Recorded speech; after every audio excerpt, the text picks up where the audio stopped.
today. Well, welcome everyone. Welcome to the Respite Voucher Learning Collaborative. As most of you know, I'm Jill Kagan with the Arch National Respite Network. It would be great if you all want to say hello in the chat. I think most of us know each other. There are a few names I don't recognize, so if you would just let us know what state you're from, and if you're the Lifespan Respite Care program lead, or with the State Respite Coalition, or from another agency or organization in the chat, that would be really helpful. And before we get started, I did want to ask our Voucher Learning Collaborative leaders if they'd like to say a few words. I'm not sure if Tracy Kahlo, I don't think she's on the call. I don't see her. Tracy, no. Talina Ford with Oklahoma. Do you want to just say hello? Good morning, everyone. I'm Talina Ford with Oklahoma Human Services. Glad to see everybody. And Aida with Oklahoma. Hello, everyone. Aida Stevens with Sooner Success and in partnership with Oklahoma CAP. And just happy to see all of you, and Happy New Year, Jill, and to everyone. I'm hoping and praying 23 is a better year. Yeah. Always looking for better in every regard. And I want to thank again our Learning Collaborative leaders for their willingness to help Arch facilitate this group and engage all of you in this wonderful collaborative that we're able to put together for you. Again, if any of you are interested in also being a collaborative leader, we welcome you at any time. It might mean 1 or 2 extra calls during the year to help us plan out sessions for the learning collaboratives, or think about moving in another direction. So if you'd like to have input into how the collaborative is run, and offer your own expertise and experience that you have as a result of implementing respite voucher programs, we really welcome that. I'm going to go ahead and share my screen because I have just a few slides for you. Hold on 1 second. Sorry about that. And I'm hoping you can all see the slides. Yes, okay, great. I did want to just go quickly over, go over the agenda for today. It's pretty simple and straightforward.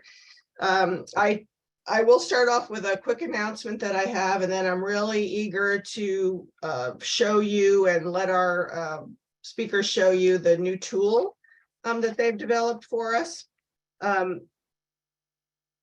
We're lucky again and so fortunate again to be working with Molly Morris and Laura Mauldin from Applied Self-Direction.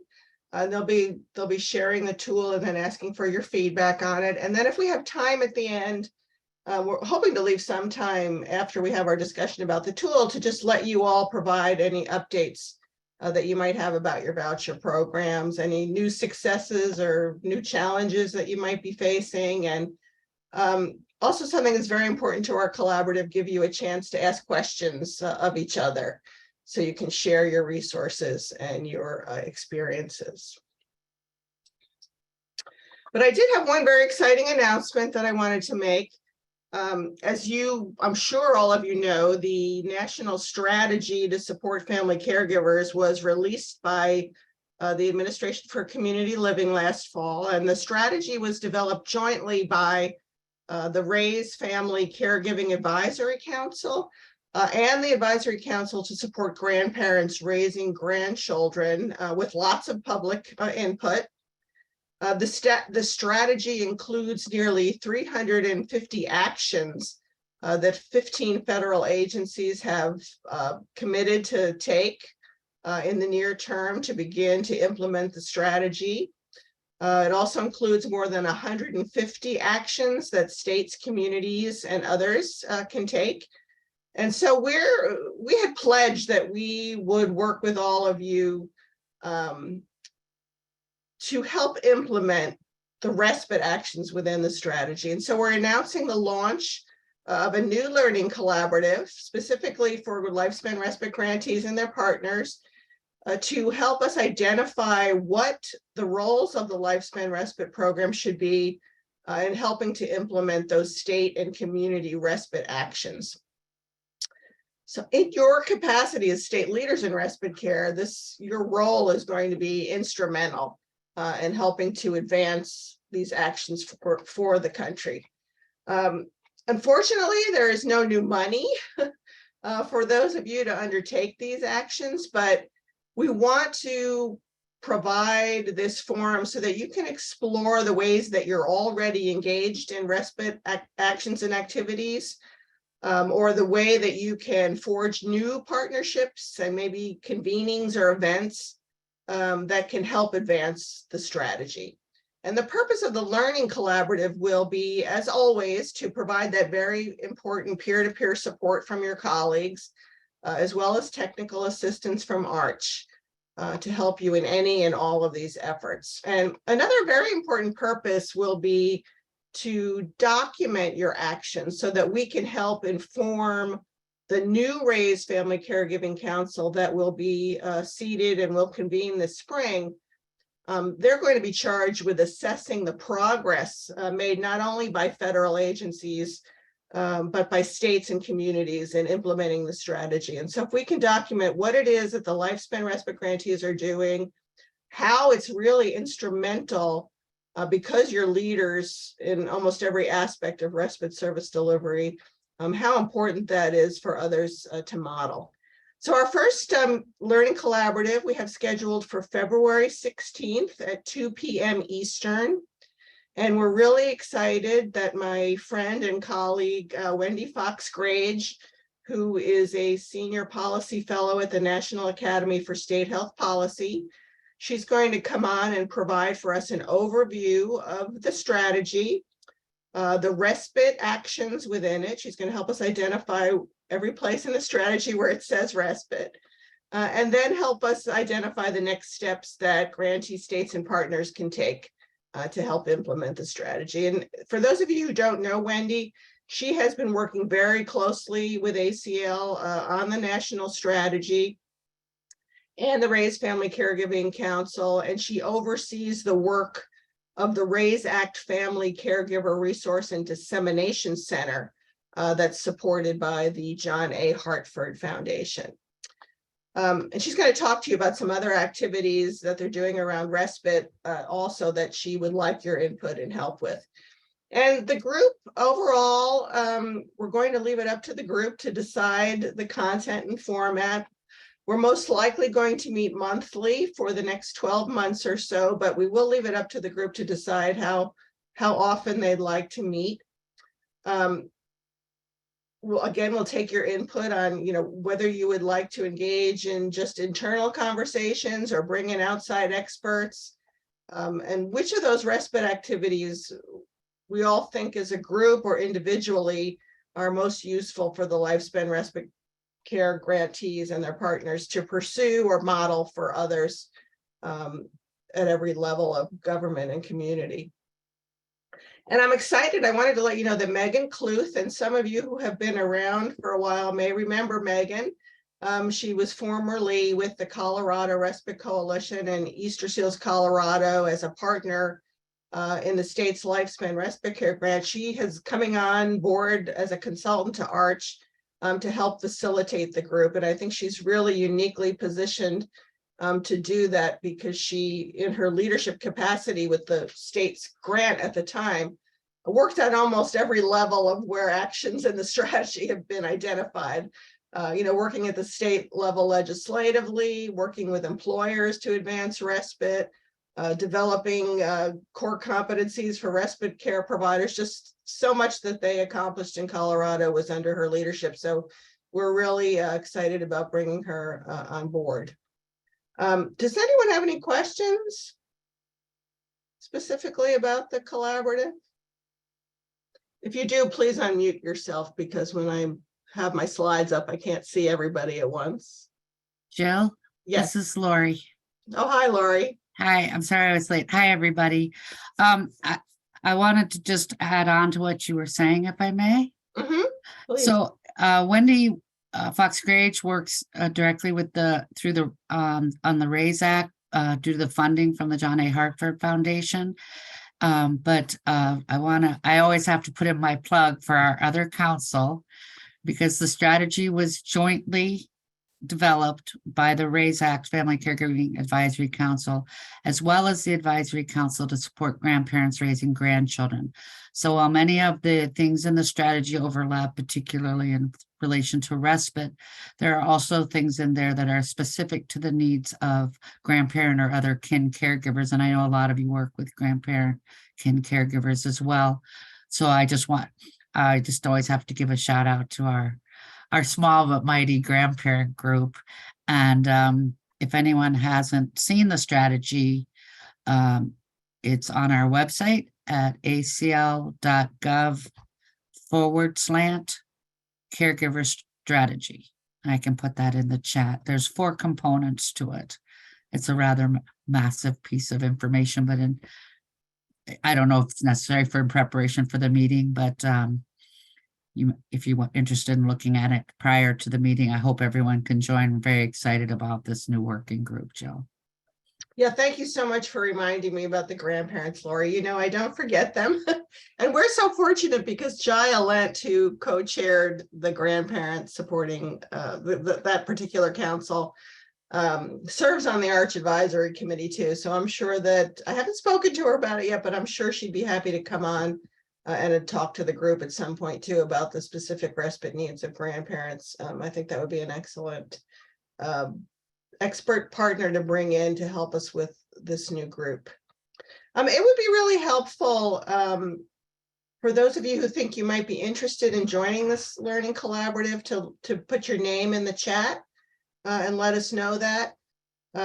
Before the next meeting, we will be sending out links to the strategy itself and to any other important documents that we're developing to help with the technical assistance around that, so that you'll have time to review all of that in advance of the first launch. Though the launching meeting really will be focused on providing the overview that Wendy will provide, and then spending some time organizing how the collaborative will function and getting your input on topics that you'd like to talk about, and spend more time brainstorming about future actions. So again, please let me know in the chat if you're interested in participating. And we hope we have a huge turnout, because this is really something within our decade now that is going to be so important for advancing what we can do with respite in the next decade or the next 20 years. And we have to really begin to set the stage for that. And it's very exciting to have this national strategy in place. Now we're moving on to our topic for today. As all of you also know, last fall, Arch released the self-directed respite voucher guide that was prepared for us by Applied Self-Direction. It is a detailed step-by-step guide to implementing a successful respite voucher program, and it includes case studies from several of the programs in the Lifespan Respite Network. As always, you know, we hope that this guide is very helpful to you, but we're always looking for ways that we can make the resources we provide more useful to you in your everyday work. And we were inspired by our colleagues at the New York State Office for the Aging, who are developing a readiness tool for respite voucher programs for use by their area agencies on aging, as they work to expand their caregiver directed respite voucher program through their National Family Caregiver Support Program. And it would be, we thought it was a great idea, and we thought it would be very helpful if we could have a similar tool to accompany this guide, again, that might be useful to you and to others in the National Respite Network that wanted to expand or enhance their current voucher programs, or for states that are just beginning to think about and plan for implementing respite voucher programs. So we asked Applied Self-Direction, the authors of this guide, who have so much experience in working with broader self-direction programs around the country, and also lots of experience in developing readiness tools for states, to ask them to develop one for us. And so today they're going to share a first draft of this tool with us and get our feedback. So I hope you'll all be very willing to provide that feedback so that we can share it with everyone and they can move on with the content and the design of the tool. So without further delay, I'm going to welcome our speakers, Molly Morris and Laura Mauldin with Applied Self-Direction. And I'm going to stop sharing my screen and allow them to share theirs. Thank you so much, Jill. And it's such a pleasure to be here and to see all your smiling faces. And, Laura and I really enjoyed having the privilege of getting to work on the guidebook last year. I think maybe roughly a year ago we started it. I can't quite remember, but as Jill said, our organization really takes a singular focus on advancing self-direction. So that is our day in, day out, working with states, working with programs, talking about how do we make self-direction work in a way that, one, meets all of the various rules and requirements and is compliant. And, we consider what are the tax requirements, what are the labor requirements, what are the state and federal requirements. So we can help navigate all of that side while also really supporting programs to be as flexible and as consistent with the philosophy of self-direction as possible, to really give meaningful choice and control. And that's really the role that we try to play. The majority of self-direction programs across the country are funded by Medicaid. And so we typically work a lot with Medicaid funded personal care programs. So for Laura and I, getting to dive in on the Respite guidebook last year was a really wonderful opportunity to delve deeper into the really important work that all of you do. I had the privilege of getting to interview some folks to inform those case studies and was just so impressed by the work that you all do. And just, I think that self-directed respite is such an important option. And so when Jill reached out to say, hey, let's do a tool as a companion to the guidebook, we were delighted to be part of that. And I know we'll really look forward to your feedback, because we want to make sure that it's as useful for your purposes as possible. So with all that said, I'm going to pass things over to Laura, because she's really our readiness review whiz, to take it from here, but I'm excited for the discussion. Thanks, Molly. Can everyone hear me okay? I am going to share my screen. I'm so excited to obtain your feedback today, because really, I like to make tools, but I really like to make tools that are useful for people. It's no fun to make tools that aren't useful. So I hope everybody will speak up and just let me know what might work a little bit better, what things you don't like, because knowing what you really don't like is also as important as knowing what you like. So I think you can you see my screen now all right? Okay, great. So let's getting a Zoom toolbar. Okay, so we're going to get started at the top. I don't know how many of you had a chance to look at this before today's meeting. So if you have specific items, you can throw things in the chat. And I think Molly was kindly willing to look at that for me, but I'm going to start at the top. And the way that this tool is designed is that the blue items are program components. And then there's a notes section next to that, and then a status section. Underneath each blue item, there are items in gray. And the items in gray are the items that need to be completed before the program launches or expands if you're using this for an expansion. There's a notes section next to the item in gray where you can detail or track any items that you need to consider. Next to that is that status column where it's kind of a summary field for you, and that allows 3 different entries. It allows an X, an I, and a question mark.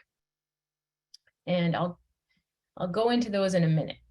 Underneath the gray items, there are also items that are white lines, and they're in gray italics. And these are additional items that you might want to consider. There are lines that could be removed or added because each program's a little bit different. But I tried to add things that might be helpful to you or things that you might want to consider as you're expanding or you're starting a new program. But I also know that there are things that come up where you might want to add a line. Next to that, there's also space available for notes. And so here's the status column. You can use the status column for these white items as well. And when you're entering items in the status column, you'll see if I change this I to an X, it turns green. It also, if I change it back to an I, it's yellow. So it's giving you a quick visual of, hey, what items do I need to look at? What are still outstanding? If I want it to, if it's something that I need to address, I can change that to a question mark and it turns pink.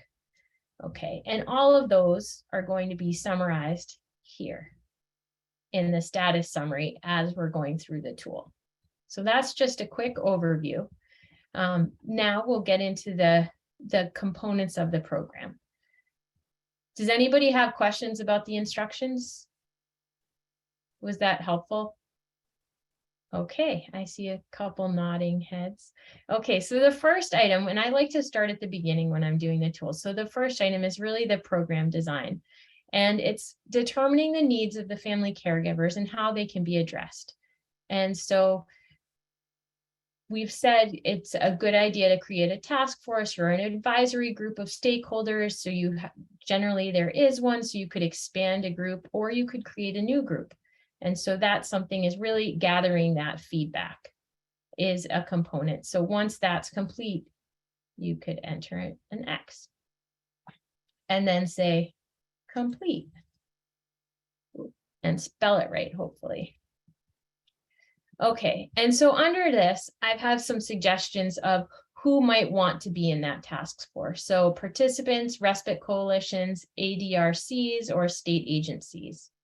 So those are the kind of I feel like I'm telling you old news because these are things that all of your heads are in all the time, but that's the kind of feedback. So if while we're going through this, if there are items that you think shouldn't be included and it's not relevant to you, I'd love to hear that. If there are additional items that I could add that might be helpful to another person who's starting a respite tool, I'd also love to hear that because then I can add it and it might be helpful for someone else.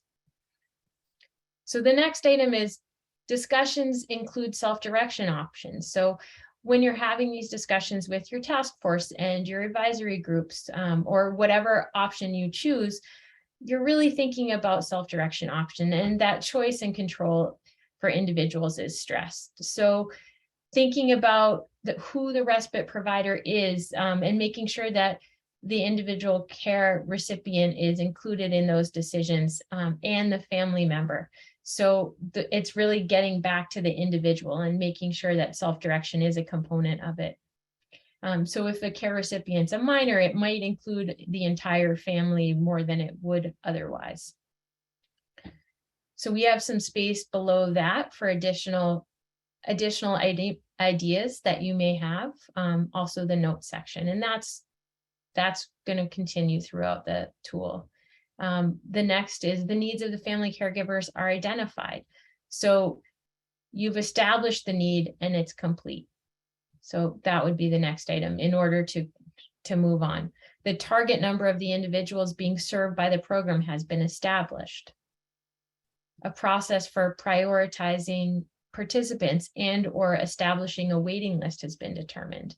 So once you start receiving applications for vouchers, how are you going to determine who receives a voucher and who doesn't? What's that process? So on our next line, we have, are there any financial resources that would impact that priority status, or are there other items that would impact that priority status? So before we move on to the next section, I'm just going to ask, is there any feedback so far that you'd like to share with me?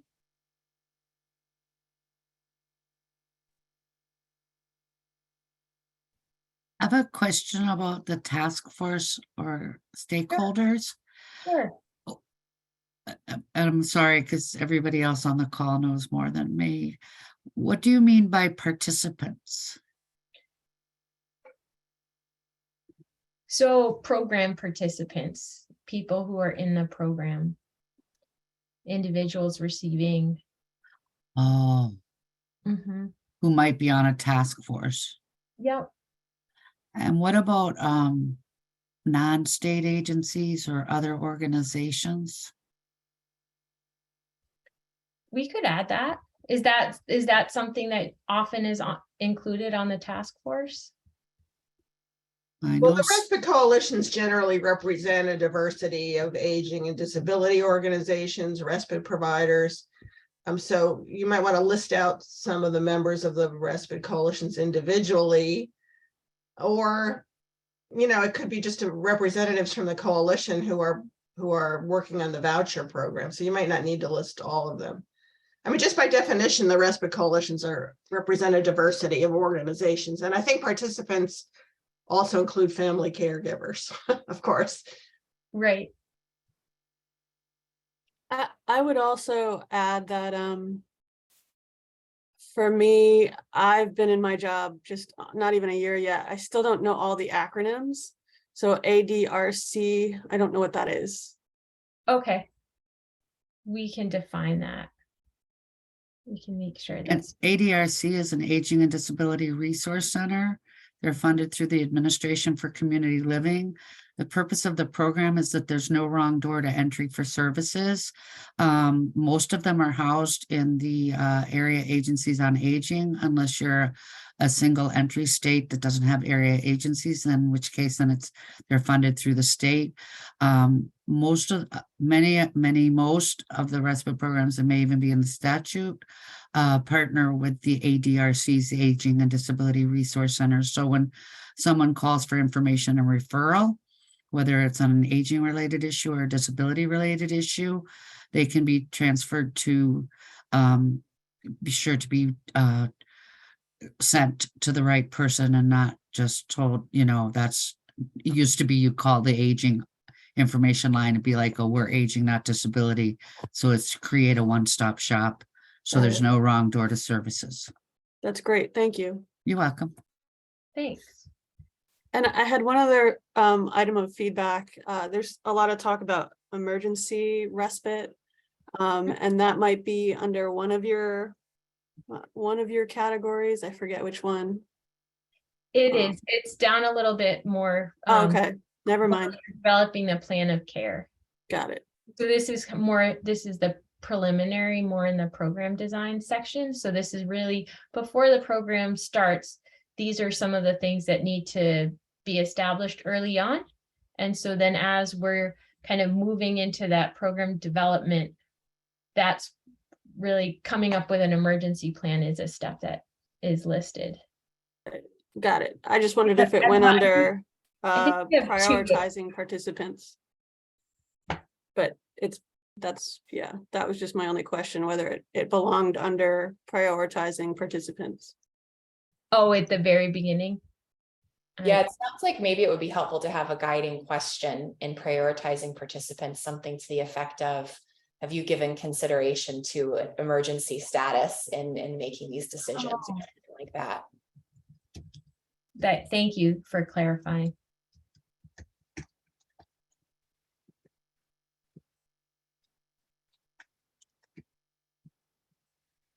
That makes a lot of sense. Anyone who is emergency, you'd want to have early on. So thanks, Rebecca. Thanks, Molly, for clarifying, and Rebecca for that feedback. I think that's really important to include there. I'm sorry it took me a minute to catch on to exactly what you were saying. Okay, so then the next in the program design, it's determining and establishing the funding stream. So we have the funding source has been established. And so I just have a space to list what is the funding source, any notes you have about it, and the current status of it.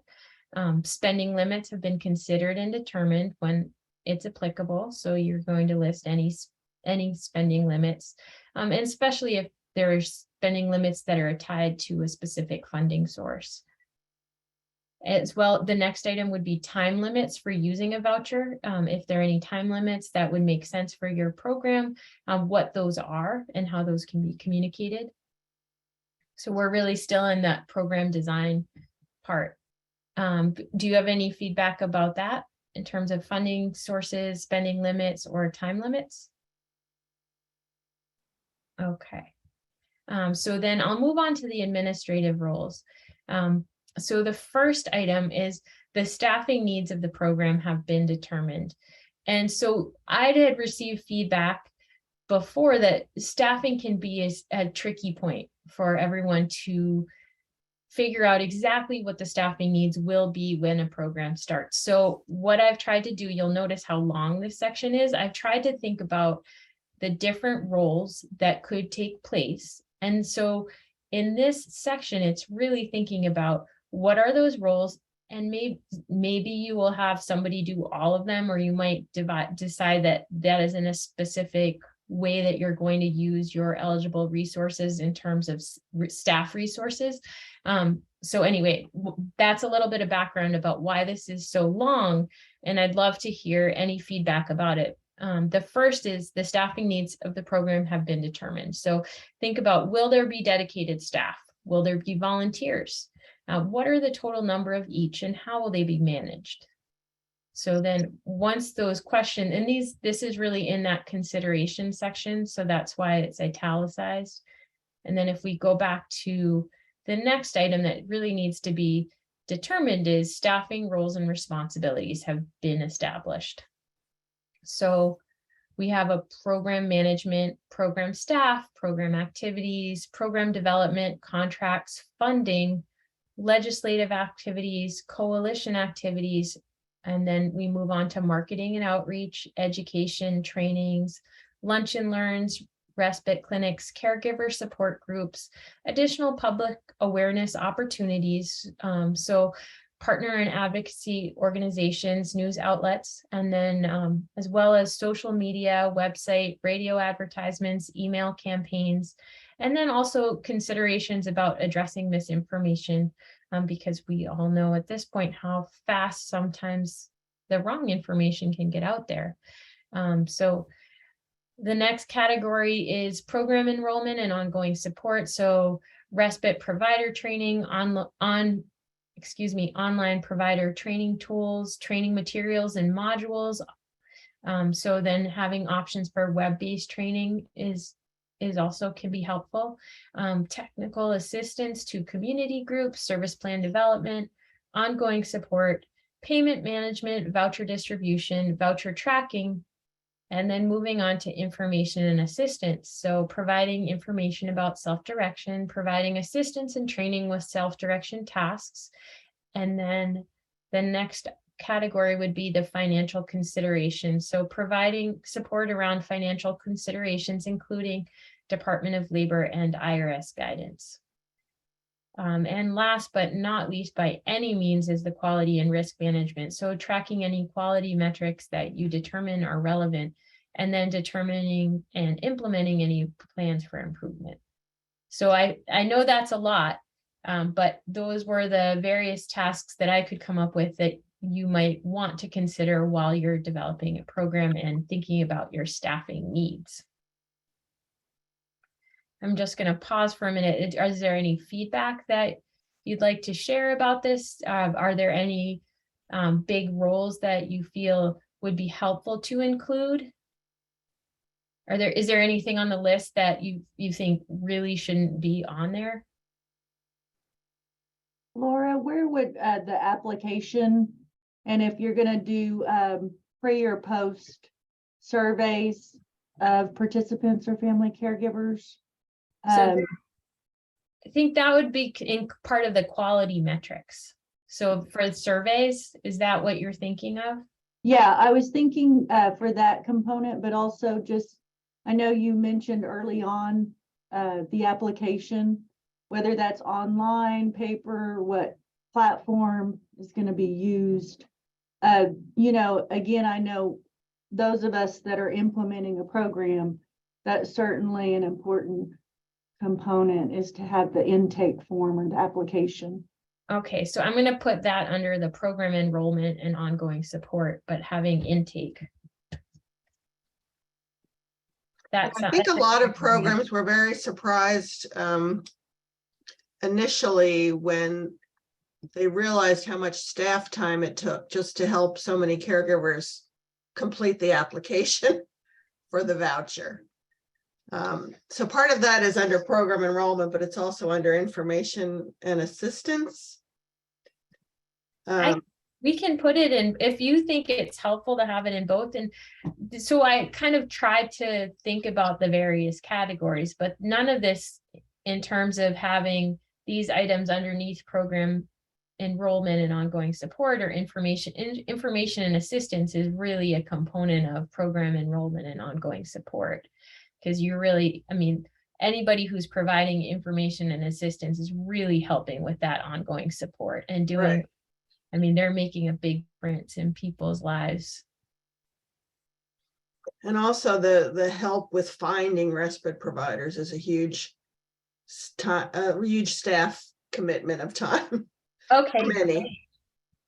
Not for every program because they're run a little bit differently, but I have heard from many voucher programs that they spend hours with individual family caregivers, helping them figure out where they're going to get the respite once they get the funding. Because they may not have someone in their community of support that they automatically think of. They really have no idea who can provide that respite. And so assistance with that.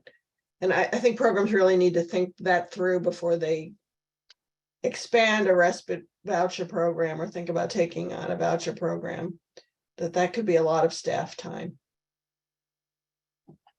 That's a really good point. So I've included that, but if we have them here, I'm hoping that at least listing all of these options is going to allow the individual program, whoever's designing it, to really think about all those various components and just think about who would do it and how much time. And if you think that, I mean, we could add notes to the next to it saying this has been a challenging piece for individuals in the past and should be thought of carefully. I don't know. It's something that just consider. We can always add additional feedback in the notes as like something to be considered.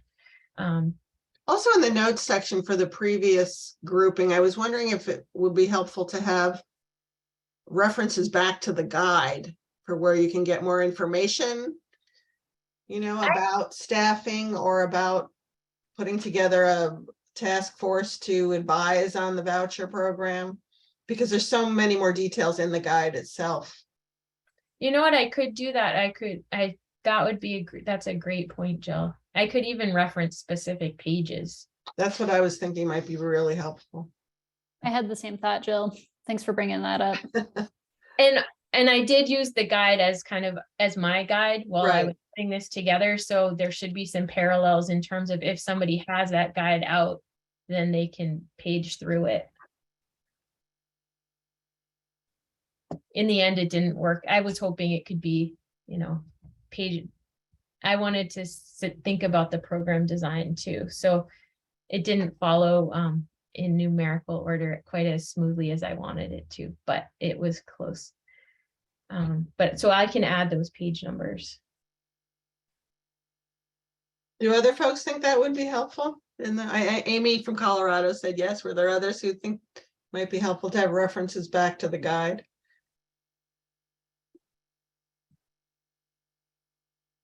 We'll take that as a yes. Oh, I see a thumbs up. Okay, good. Okay, so I'm gonna move on to the next section. Oh, I see lots of yeses. I moved my chat so I can see it. So I'll move on to the next section and I'll plan to add those page numbers. I love that suggestion. So program structure, so factors that influence enrollment. And so one thing that we've read we've seen has influenced enrollment is an enrollment process has been established to maximize enrollment in the self-direction program. So Materials are presented in a way that promotes self-direction, and marketing efforts specifically and positively address self-direction. So really thinking about choice and control and the individual's needs. So that's something that it's good to think about when you're trying to develop a self-direction program. I can reference pages for this from the guidebook. If there are any specific ideas that you've seen in your work that I can include in this section, I'd love to add them. I'm going to give a minute for people to respond.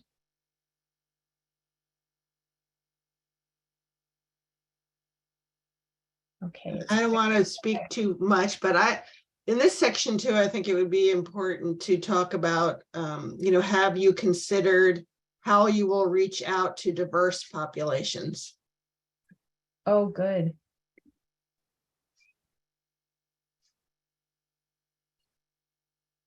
And then somewhere also about offering culturally and linguistically competent materials and services, especially materials. Great point, Jill. That can really limit things, especially in a self-direction environment. I mean, self-direction is such an important component of ensuring that you're reaching those diverse populations, because of the self-direction, people can really select how and when and who is providing the respite. So it's one of the best ways of ensuring that, but have the staff who are putting the program together really given consideration for how do we reach those groups. Especially in the enrollment process, when Yes. those are considered early on, it can really make a big difference because because of the flexibility of a self-direction program. And in the marketing part piece, marketing and enrollment. I think it's a wonderful point, Jill. And I wonder if there's also a place, I'm not exactly sure what section, but maybe it's quality, making sure a quality program, but really having a system in place to look at if you're missing any major populations that live in your area that aren't represented and are not, being able to notice that and follow up if there are certain populations that might need some additional outreach that haven't been engaging with the program, and continuing to be aware of that.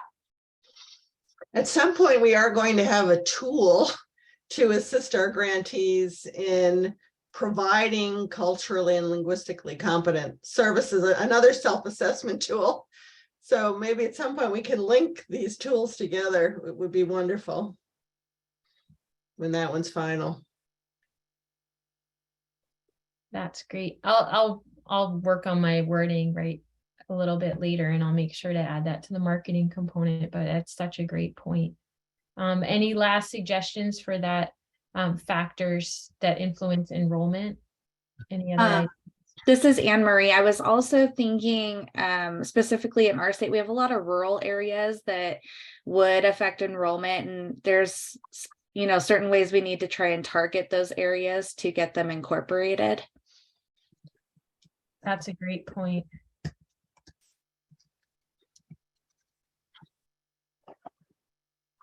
Thank you. Any other items before we move on? Hi, this is Lori. Building on to Anne Marie's rural, there are also a lot of states with frontier. There are many frontier areas in the states, which has a whole different set of elements than even rural. And I know, I don't know what you add there, but for those states, I think that if we add rural, I think we need to go even farther up the mountain, if you will. And I love the rural. It's like, let's go bigger. That's fine. I'm happy to include it. I think these are all things that if we bring them up and they're included, it's more likely to be talked about during the program design phase. And that's the whole reason we're having this conversation, is you bring this up and we document it. And then when somebody's thinking about a program and they're thinking about enrollment, they can see these various ideas and think about how to address that. So I really appreciate this feedback. I'm going to just ask one more time, because every time I've asked, I've received such great ideas. But are there other items that we should add that you've noticed have increased, influenced your enrollment?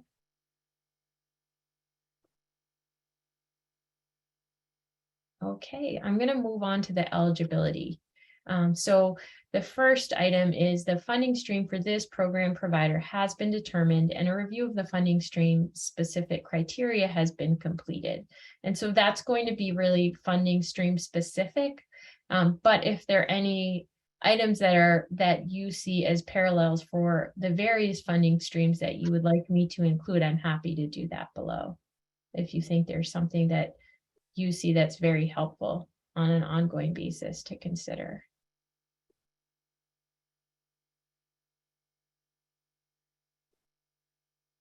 Okay, it's really quiet. I'm going to take that as a no, but if you think about it, feel free to chime in or put something in the chat. So then the next item is a process for establishing the needs of the family caregiver has been established. And so underneath that, we have eligibility criteria and assessment of need. And those are things that's broad, but those are things that I think you'll have to think about in terms of establishing your eligibility criteria. Separate from that, we have a process, excuse me, a process for, I have a tickle in my throat, I apologize. A process for determining financial eligibility is complete. So we separated out financial eligibility because financial eligibility may or may not be criteria for program inclusion. And so we wanted to separate that out specifically from the other criteria for eligibility. So I'd love any thoughts, any additional feedback.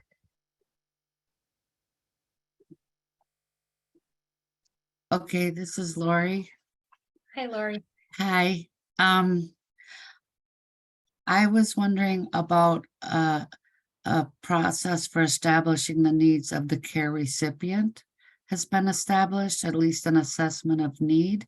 So if you're trying to find a respite provider, you not only know, what the caregiver is looking for, but what type of assistance or if you're having a voucher person in, do we know what the care recipient's needs are? And do we have the person that can best meet those needs so that the caregiver so the caregiver needs can be met? That's an amazing point. Thank you. Sometimes you look at this stuff so much, you miss some of the big ones, and that seems like it's an important thing to include. So thank you, Laurie. Thank you.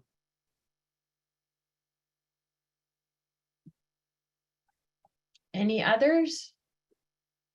I love this feedback I'm receiving. Maybe just in lines with Lori is suggesting is the eligibility criteria under the care recipient as well.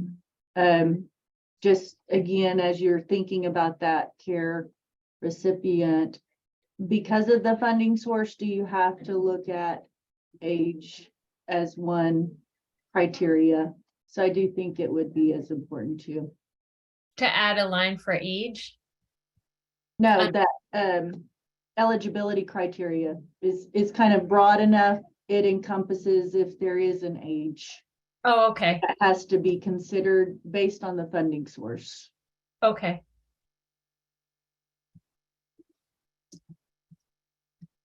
Laura, also under funding stream, I would put a S in parentheses after stream, because some voucher programs use multiple funding streams Okay. with various eligibility criteria. It's not just the lifespan funds. It might be, they're drawing down family caregiver funds or SSI funds or whatever they might be. Okay, that makes a lot of sense too. I think that's in line with what Aida is saying. Right? Yes. Yeah. Right. I was That's what thinking Aida that was too. thinking of, I know. Yes. Right. Under our lifespan, there's no restrictions on age and things, but under the Older Americans Caregiver Program, 55 and up. So, yeah, it depends on, and then you juggle the money to figure out who can pay for what you need to do. I mean, legally juggle the money. There we go. Great points, everyone. Thank you. Are there any others? Okay. So let's move on to the enrollment section. So the steps for enrollment have been established. So we have needs, preferences, and goals have been defined. A care plan has been developed. And then next, will an FMS be used? And if so, the participant should enroll. So making that determination. I think I should wordsmith that a little bit. And then training requirements should be completed. You'll have to refer back to FMS so people will know what that is. Define it or refer to the page in the guide. Okay. Financial management specialist? Financial management services. 2 out of 3 is not bad. Yeah, that's fine. I'll add it or I'll define it, and I'll just change the wording because I don't like how I listed it right now anyway. So I'll define that later on and do that after our call. I'm just out of curiosity, how many of your programs allow the use of an FMS or use them? Or call it that. Or even So is an FMS the one that actually writes the check as well? yeah, they might write the check. They do, if there's taxes withheld, they do that. They do reporting. So this makes sense. So I know Nevada used a fiscal management agency when they did their respite voucher pilot. okay. And I know I think other states do as well, but most of them administer their own voucher programs. Okay. But we have, we've talked about the benefits of dealing with tax and liability and everything else, of the benefits of using a fiscal management service. So we want to make sure everyone's educated about what it is. Well, Especially if their programs get bigger and more complex, that they really might want to consider that route. So we'll go through all the steps that they help with at the end of this tool, because there's a whole section about the financial considerations, and the FMS really supports all of those individual pieces, but it helps with the financial compliance component, as well as the federal tax and labor laws. So I could talk about FMS for a really long time, but we'll do that in a little while. Well, in chat, I think it's Yasmin made a good point. Some of us may call that a fiscal agent. Okay, and you might, and sometimes it's called a fiscal intermediary too. Does that sound, that looks like it might sound familiar to some folks too. So good point. Yes, they do have different names in different states, and they might have the same name in 2 different states and be different things, just to keep everyone on their toes. So I have a question then. I am sorry, I haven't looked at the guide, or maybe I did and I don't remember. Sorry. Does it define what the financial management service is or does, so that people who don't use that term could extrapolate from the definition what it might mean in their world? It does. It does. I apologize for. And it talks about the different resources that are available. So if I use a fiscal agent and I read your definition of an FMS, I'll go, oh, that's probably our fiscal agent. Yep. Okay, Yep. cool. Sorry if that was. We can add, and maybe I should do some cross-referencing of names at the bottom of this. I don't want to jump too much ahead, but we'll go through a lot of the different roles in a minute if you'll wait with me. I'd love to describe it to you. So in terms of enrollment, I'm just curious if there are any other items that you think would be helpful to have after those enrollment steps. So the needs, preferences, and goals have been defined. A care plan has been developed. Determining whether or not an FMS will be used, and then the training requirements being completed. I hate to add an added complication to this. Some states have put in place, because we have documented through research the benefits of how the family caregiver uses their respite time. That some states have put in place a required plan that the family caregiver has on how they will use their respite time. So it just might be something. Requirement, Jill? I'm sorry? Would that be considered a training requirement? No, it's not any kind of requirement. It's just a best practice for enhancing the value of the respite that's received. If a family caregiver can have a good idea of what they're going to do with their respite time and use it in a way that's really going to be most meaningful for them, if they have that plan in place initially, that's most beneficial. And so some programs have incorporated into their enrollment processes for vouchers the development of this plan for respite time use. Again, these are just things we want states to think about. None of these are required things that anybody has to do to have a voucher program, but if you're going to, you might want to think about these things. And that's why I love that you call them considerations. And I also love that there's an opportunity here for states to add other considerations that they want to be aware of, correct? They can add them if they want into the tool, if we leave it in this format. Yes, they can. As if Yeah. we don't lock down those cells, and they can add those, which I feel like every program has specific needs, and it's always Right. good to, and I can include instructions on how to add a row. But it is generally helpful to add those steps that you think are important to you when you're really in the weeds. Laura, I'm just seeing we're getting some suggestions in the chat. So Amber Goodrich is asking, would establishing an agreement with the respite provider be something to consider in enrollment too? Or does that fall under the care plan? So I think that's a really important question. And then Trisha is asking about, does EVV, electronic visit verification, need to be considered for any states?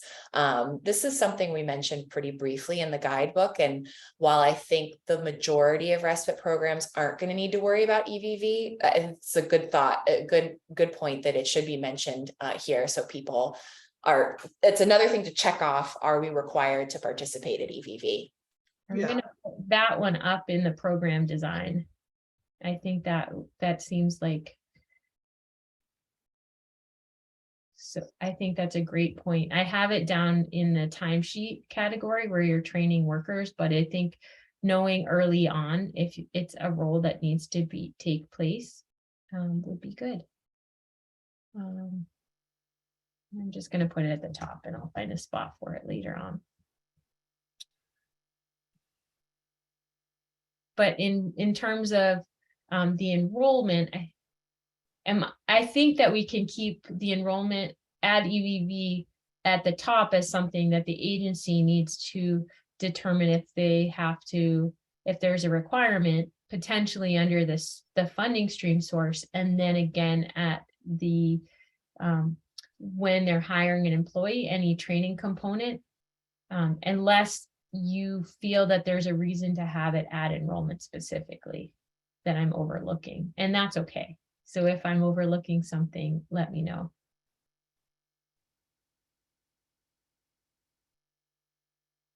I see it early on, and then potentially as you're hiring employees, there's a training component. Do we want a training component while you're enrolling somebody so they know how to use EVV with their staff?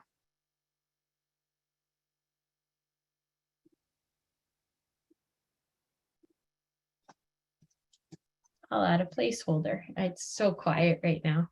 I'd love to, if somebody thinks about that, because I think making sure EVV is included is important. I think I have a thought about that. Okay. This is Amy from Colorado. I guess what maybe seems like it's perhaps absent, or maybe it's just in different areas, is basically like the maintenance of effort it takes for the programs. So you give the voucher, but then you kind of have to do some follow-up, like one of the issues that I know that we've had and that we share with others is the vouchers actually getting used. You can give them out, but sometimes they just don't get used because maybe the caregiver needs more support than they thought to find a respite provider, or they're just not sure how to tackle the process or whatever. So that with the electronic visits seemed like it could fit under a similar category of like just the ongoing from the time of here's your voucher to the time that the voucher is spent. There's kind of that in between administration or maintenance that you have to do with your families. And I know that Oklahoma does a really wonderful job of that with their folks. They keep in great contact with all of their families, so they know what's going on and how their vouchers are being used. That's a really good point. I feel like they could fit into the same category in terms of ongoing operation. So thank you. I'll add a section for that. Thanks. I'm not sure exactly like what the right row is right now. And I don't want to, there's so many people on the phone. I don't want to have you watch me scroll through it to try to find the right spot. So thank you. And Laura, just as a little note, again, we don't have to do it right now, but I agree. Anytime there's an acronym, if we could define it or use the full, verbiage, that's going to be really helpful. And I know that EVV, I see it used more under our developmental disability services side of things when it comes to our state waiver programs. I haven't seen it in our respite side of things, but it doesn't mean that other states, because developmental disability services is using it, doesn't mean it won't be required across other programs. So I think it's helpful. It may not apply to everyone, but that's what I relate the EVV to. Okay. Yeah, and good point about the acronyms too. I'll make sure that they're defined. And thank you for the criteria about the EVV. So do we have any other ideas for enrollment before I move on? So the next item was vouchers. And so I have 3 steps underneath it, and they're not small by any means. But we have the steps for distributing vouchers have been established. The steps for tracking voucher distribution have been established. And then the reporting requirements for distribution and tracking of vouchers have been established. So Amy, I feel like this would be a slam dunk for adding that additional row you just asked for in terms of making sure that the vouchers are used within the time period. But I'm just curious if there are any other ideas people had for this. Well, and just to align with reporting requirements, again, likely that voucher's collecting that information. If it was a family member, if it was a center, if it was a relative.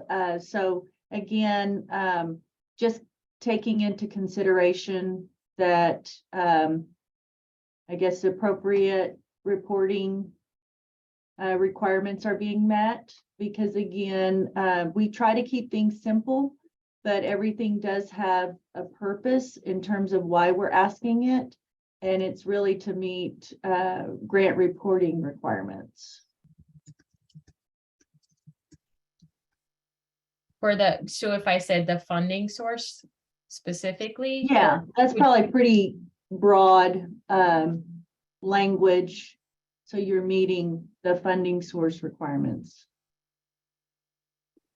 And the data is collected. That's the big part, right? Reporting requirements and data.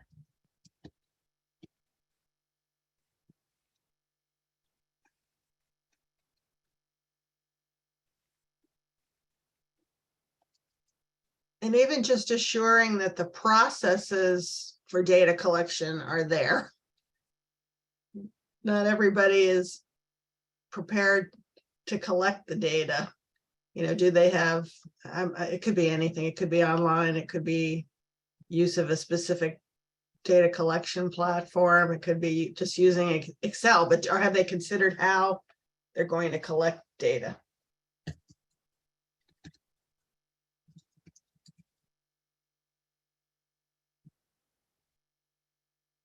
collect data. We've had whole conversations just on that topic in this group. And I'll align it a little bit better. That's a great point. Because often you get to the reporting and you think, oh, I wish I had known this in the beginning. Yeah. Yes, How save you the heck some are we going to time, collect this data? save time, have it on the front end. Okay, any other great points? Because these are all awesome. I'm Okay, sorry. I may have spaced out. Is this where you were going to add Amy's idea of tracking voucher usage? yep, I am. I was just not, I'm gonna add it. Oh, you made a note. You're just going to add it later. Yep, exactly. Okay, I apologize. Thank I you. can put it. And And the reason that's important, I appreciate Amy giving us a shout out there.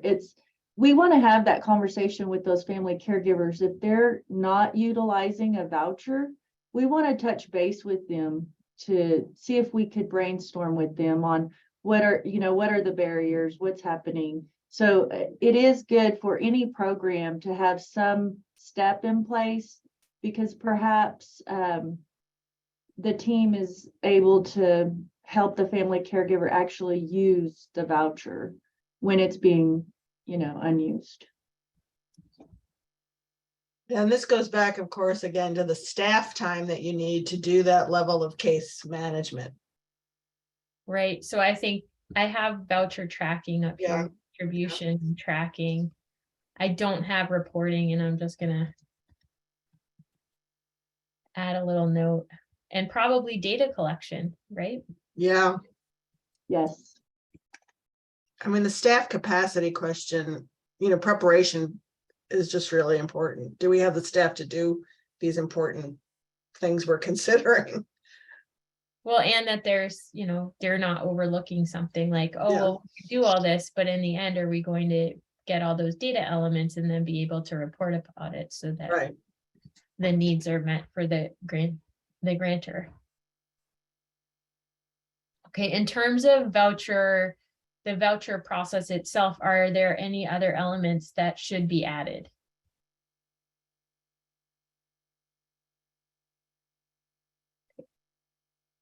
If not, I'm going to move on to the information and assistance category. So the information and assistance, it's for those of you who are unfamiliar with the term information and assistance, it's also called INA. And it's really providing flexible and personalized support to ensure self-direction works for those who choose it. So we have two major steps under it. Information about self-direction has been established to share with participants. And then the second step is a plan has been developed for assisting and training with self-directed tasks. And so this, I know I had a question earlier about those emergency backups. And so a plan has been established if a worker fails to show.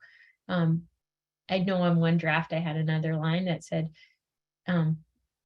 we talked about having an emergency backup in addition to that. And I'm curious, actually, if you would have that be a separate line, if that's something, if we have a plan for a worker failing to show, is that separate or combined with an emergency situation in terms of a voucher recipient?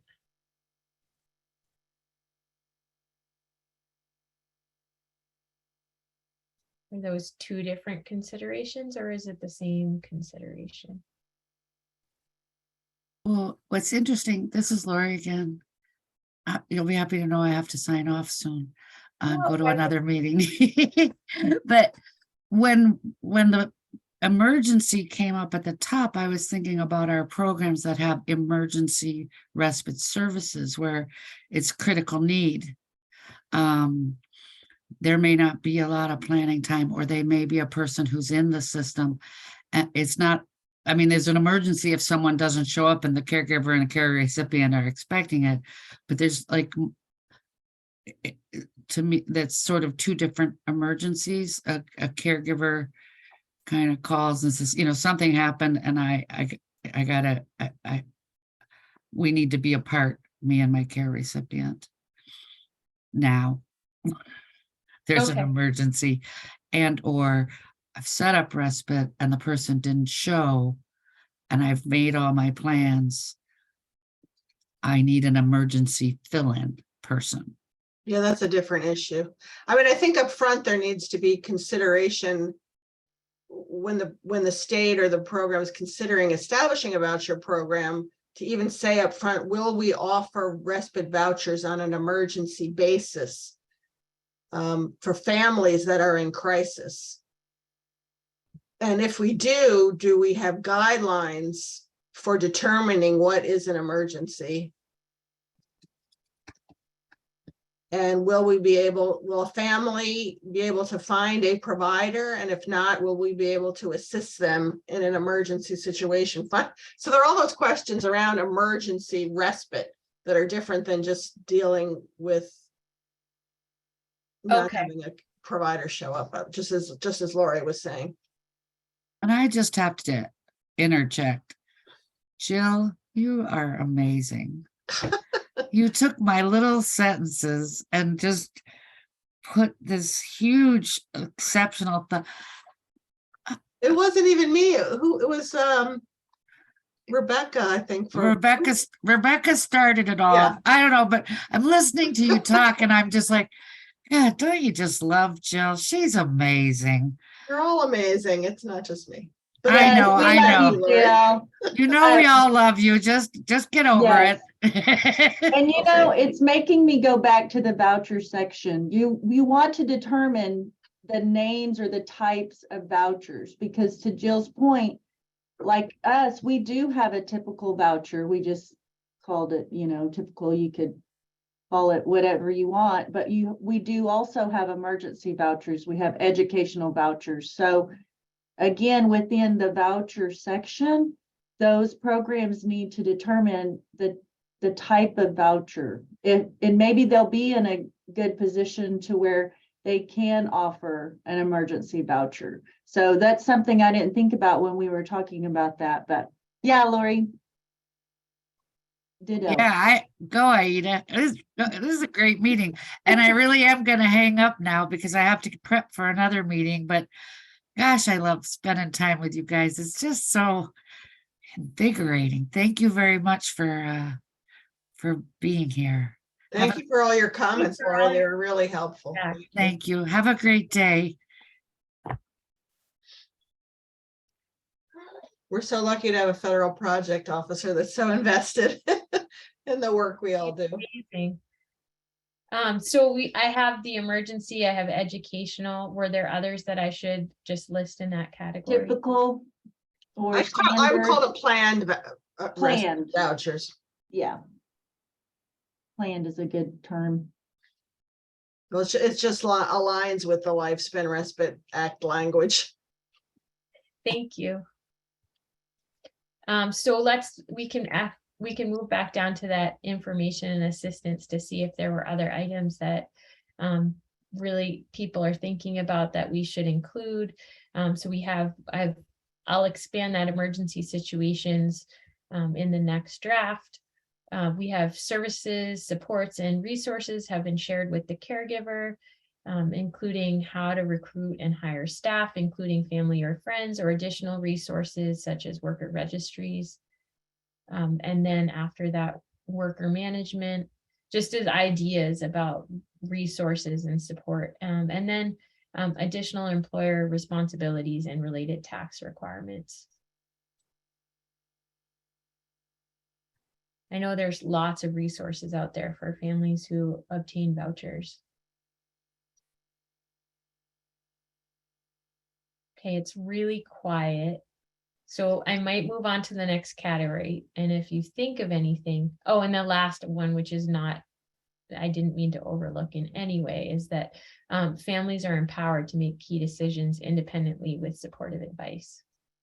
So it's really getting that self-direction component. So supporting the families.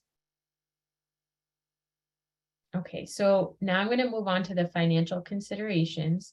And when we talk about this, it's important to recognize that individuals who hire workers to provide personal care and respite are most likely to be considered employers of the workers, and the workers are likely employees. So it's creating that employer-employee relationship, and then thinking about how that can be supported from a compliance standpoint.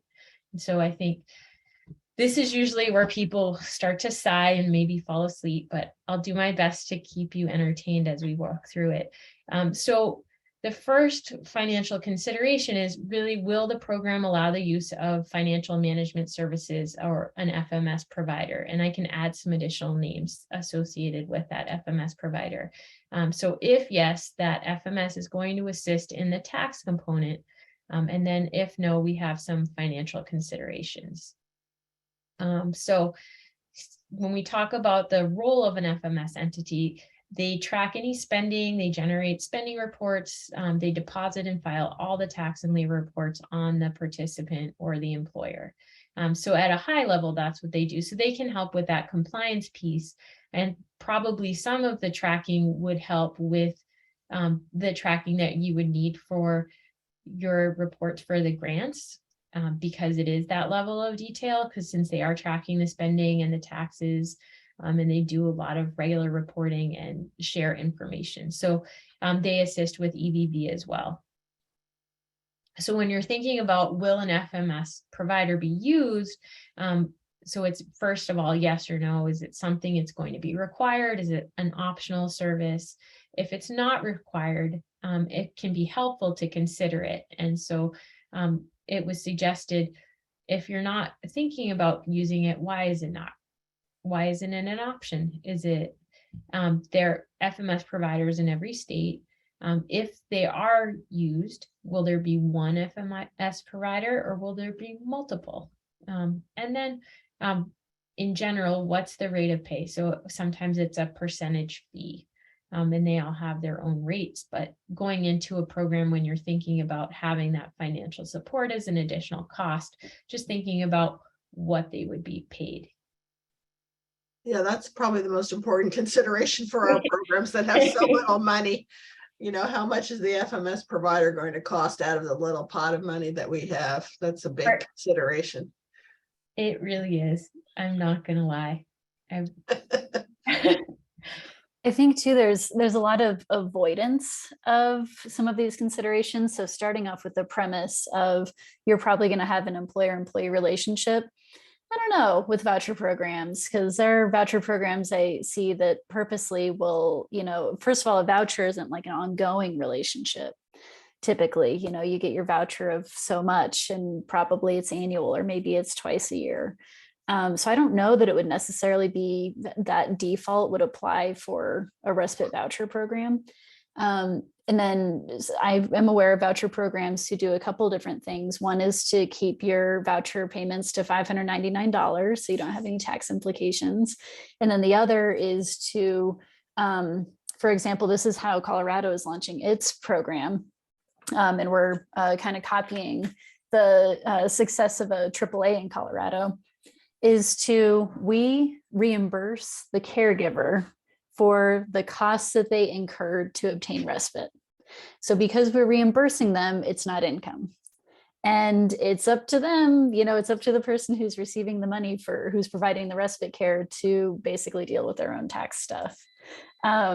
So anyway, just mentioning that that's an area that we've kind of tried to avoid, because it is kind of big and scary and complicated. And I think other programs have done similar things. Yeah, you're absolutely right that that's true. But as some of our programs start to grow and broaden and get more funding to provide these vouchers, some of these considerations are going to start arising, because you're going to have more money. Can we, you know, give people weekly respite through vouchers? Can we serve more people with larger amounts of money? So we just do have to be aware of all of these other considerations as programs grow and change and take in other funding streams. I mean, that's the ultimate goal. The other issue, this is Corey. The other issue with that is that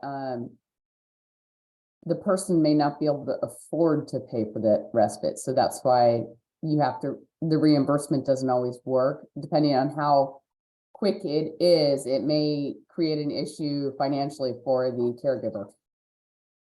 Yeah, thank you, Corey. That's such an important consideration, and one that for our program, we're expanding it to, friends and family. And so what we intend to advise is, hey, you can either pay up front and then get reimbursed, or if you have some kind of arrangement with your friend or family member that when you get the money, then they get the money, that's kind of up to them to decide if that's the way they want to do it. But that is one of the downsides. And I think that's one of the reasons why Oklahoma, for example, I'm always talking about Oklahoma, they pay the provider directly instead to take that pressure off of. So yeah, great point. There's all kinds of twists and turns with how your program is developed.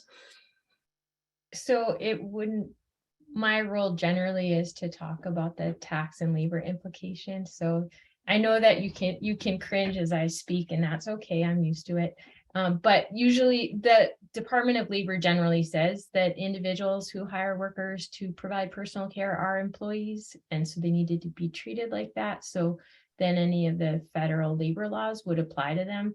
So I think the concerns in terms of a program like this, even if it's a small program with small dollars, is if you're not paying minimum wage, you're not paying overtime, you're really not considering federal labor laws, that can create a sticky situation, because especially if you're using federal dollars or wherever the funding is coming from, it's putting that source of funding in a precarious situation, and it's putting it at risk. So all that being said, they are small dollar amounts. There are ways to think about it, but the way that this tool and the way that I've tried to present the information from a tax perspective is that the items in gray are the items that should be considered. So when you're sharing information, like I said, the Department of Labor has really said, if you're hiring somebody to provide these tasks, you're really in control of what they're doing in your house, and they're not generally independent contractors. You've hired them as employees. Only courts can have that final determination. So that's well beyond what I can share with you. But with that in mind, there are some tools that can help with that classification. And I've shared these in the light gray italics below. So these are resources that would be available to somebody to look at or to share with them if you were going to share tax information. The next piece of information, and I'm not based on people in this role being considered workers and non-employees, I've included the independent contractor or employee section, but I'm not sold on having that as a category, because I think that it could potentially make someone think that they could be it could aid in misclassification. So I've included this, but I'm on the fence, and happy to discuss that. I'm also well aware of the time, and so I really want to get through some of the other items, mostly minimum wage and overtime requirements, because I think that's where the tricky part comes with the Department of Labor. So it's really thinking about making sure that the federal and state minimum wage are being paid. And then if anybody's working over 40 hours, it's paid at that overtime rate of time and a half. So thinking about those considerations for programs. And then from a labor law perspective, thinking about any of the record keeping requirements. So just keeping track of employment records, so full name, social security number, home address, and then the hours worked each day and the total hours for the work week. So remember, the items in gray are that's the goal, is so it's sharing information about record keeping, and then once a person who obtains a voucher has it, then they know what they're supposed to do. It's another, I know the items are small, but these are kind of the more important things to consider. So Information is available about recording and tracking time. So this brings us back to timesheets or electronic visit verification. So the EVV that we talked about earlier. So that's sharing, like, how do you do a timesheet? How are you submitting it? And then keeping track. So there are some tax exemptions that are available. I don't know if these are how common they would be for your programs. So it's generally related to people who live full-time with their employer and have no other permanent address. And Jill kindly mentioned earlier, before everyone joined, that there were some programs that allowed another household member to provide respite to somebody during COVID. So it wasn't, so the primary respite provider or the primary provider had another respite program or provider come in and receive respite. So it does seem, I'm just curious about how many, let's see, how many individuals receive respite by another person within their home. If that makes sense. Yeah, so we made that change here in Oklahoma. Essentially, the primary family caregiver is still accessing respite, but they're using a respite provider that resides within the home. So, but on that timesheets, because again, we're asking the respite provider to tell us the time they provide the respite, the date. So we're tracking their time, but that's going on the voucher. It's not going on a timesheet.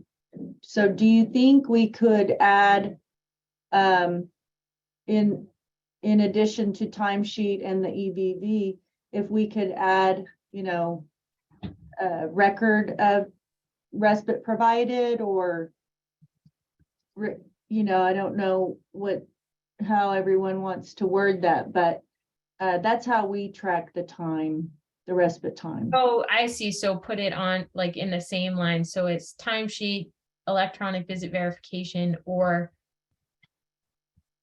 track of respite. Well, wouldn't we want to have on the readiness tool, just, do you have in place a way to record the time spent by a respite provider rather than telling them how it should be done? Do you have a mechanism, a tool, a process in place for recording?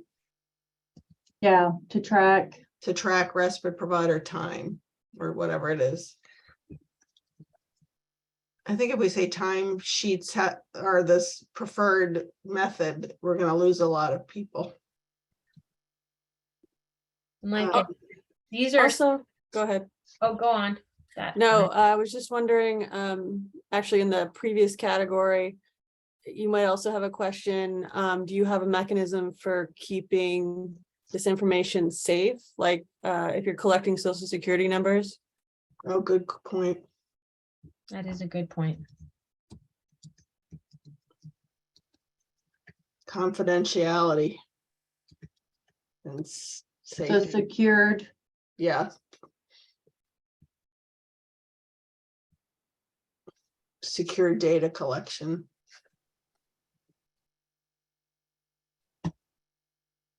Great point. Oh no, we're losing Dina. I was hoping we were running out of time, unfortunately, and we need to let people go. The feedback from all of you has just been amazing. I was hoping that New York, as an example of a state that's vastly expanding the voucher program they started with their Lifespan dollars to their National Family Caregiver Support Program, how and why they decided to use a readiness assessment tool. So I'm thinking that maybe on another call, we will, especially once they've had a few months to have it in place, to come back and report to us the value of their readiness tool and helping them expand their program, I think would be wonderful. I was hoping they'd be able to talk about it a little today, but too many wonderful comments from people. Thank you. Not too many, but we took up a lot of time with that, which is wonderful. It was not too much time. It was excellent.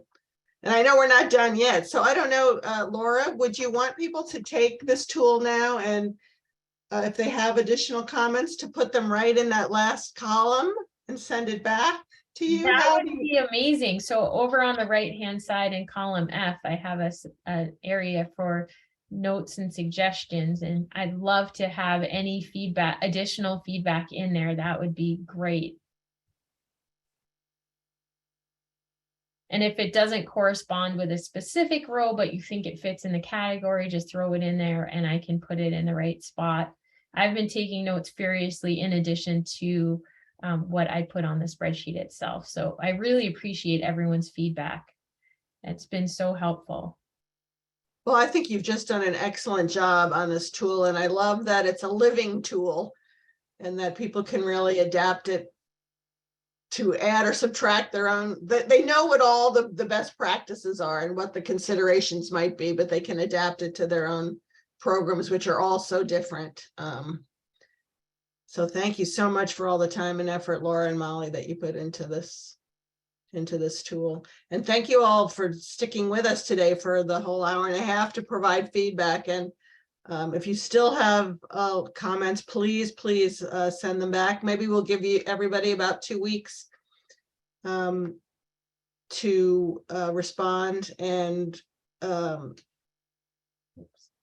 if anyone has any questions, I'm sure it's okay if Laura, if they reach out to you Absolutely. as well.